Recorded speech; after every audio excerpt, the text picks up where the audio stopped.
So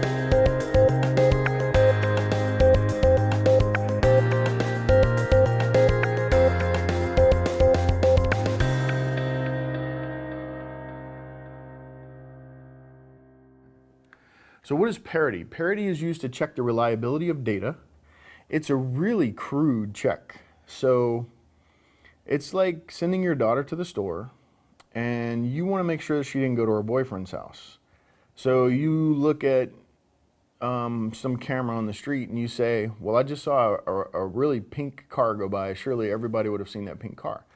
So when your daughter gets back from the store and she's all happy and you don't smell any smoke on her or anything, and then you say, did you see that pink car on the road? And she'll say, no, I didn't see the pink car. Or if you say, you look at the camera and there was no pink car and you say, did you see that pink car? And she'll say, oh yeah, I saw the pink car. You can tell, right?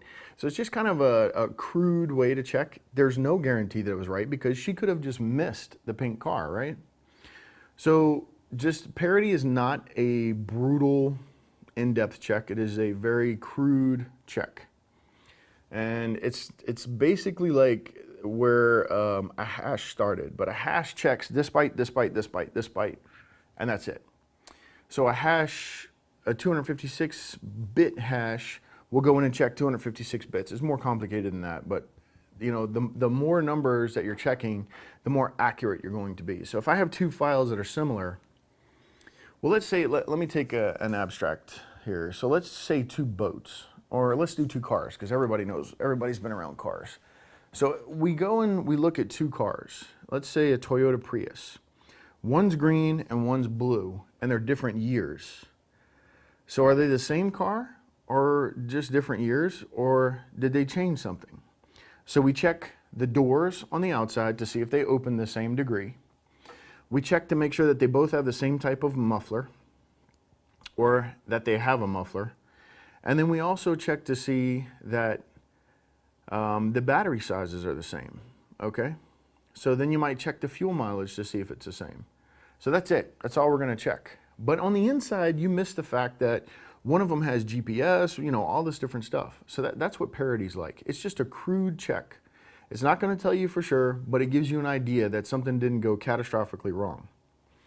So parity is used to check the reliability of data. So you just run a crude check on it. So what you're going to do is I'm going to gather up some data and I'm going to send it across a wire. I know what I've put together and I know that it's right, but I don't know what you're going to see on the other end. So I run a parity check and I include the parity data with the data that I'm sending. So you take a look at it on the other end and you check the parity bit to see, does it look like the same as when they sent it? Is it a 1 or is it a 0? Versus everything being 0, right? So it's not foolproof, but it gives you a really good idea that things are right. So the reason that it works is because if I'm sending you 1,000 bits of data a second, and I'm sending you 1,000 parity checks a second, if something goes catastrophically wrong on that wire, you're going to catch it. Like one of those, not everything is going to be 0 every time, so you should have got a couple of 1s. So parity requires an extra bit, not a byte, a bit, a 1 or a 0.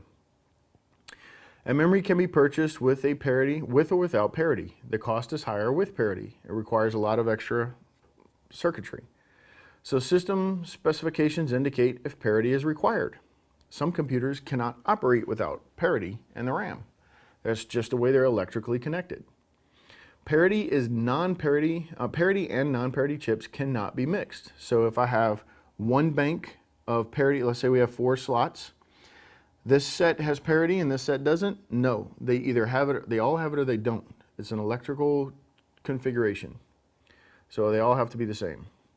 Some systems allow parity to be turned on or off in the BIOS, okay? So you can enable it or disable it. Cache memory. So L1 cache is built into the processor and cannot be changed. L2 cache can be built into the processor or on the motherboard. So you want to check the motherboard documentation to determine if you can upgrade the L2 cache. There was a time when we did this. Today you just buy it as is and you're done. If you want to upgrade the cache, you buy a new motherboard, because usually it's out on the motherboard. Some of the chips today still have it, and it just depends on what kind of circuitry you're messing with, what kind of processors, that kind of thing. So there's an L1 and an L2 cache. L1 is tightly coupled with the CPU. You're generally not going to modify that without changing the CPU. The L2 cache you may be able to upgrade. L2 cache is incredibly important. That's the one that fills the buffer on the chip. So which one's faster, L1 or L2 cache? L1. The closer we get to the CPU, the faster we need to be, okay? The closer we get to the CPU, the faster we need to be. So L1 cache is always faster. L2 can be a little bit slower, and it's just pipelining and getting everything ready to feed into the L1, and then the processor uses the L1 as a read-write buffer. You know, hey, I'm doing this, store this for me, give me that back, store this for me, give me that back. And then the L2 is kind of preparing things to get stuffed in there, and then the processor does its stuff, whether it's reading, writing from a hard drive, or, you know, whatever, doing mathematical computations, etc., etc. So installing a sim, you want to do it on an angle and snap them in. So you go in at an angle and you snap them in, right? That's how you install a sim. Again, I doubt any of you will ever see these. And if you do, it's because you're upgrading them.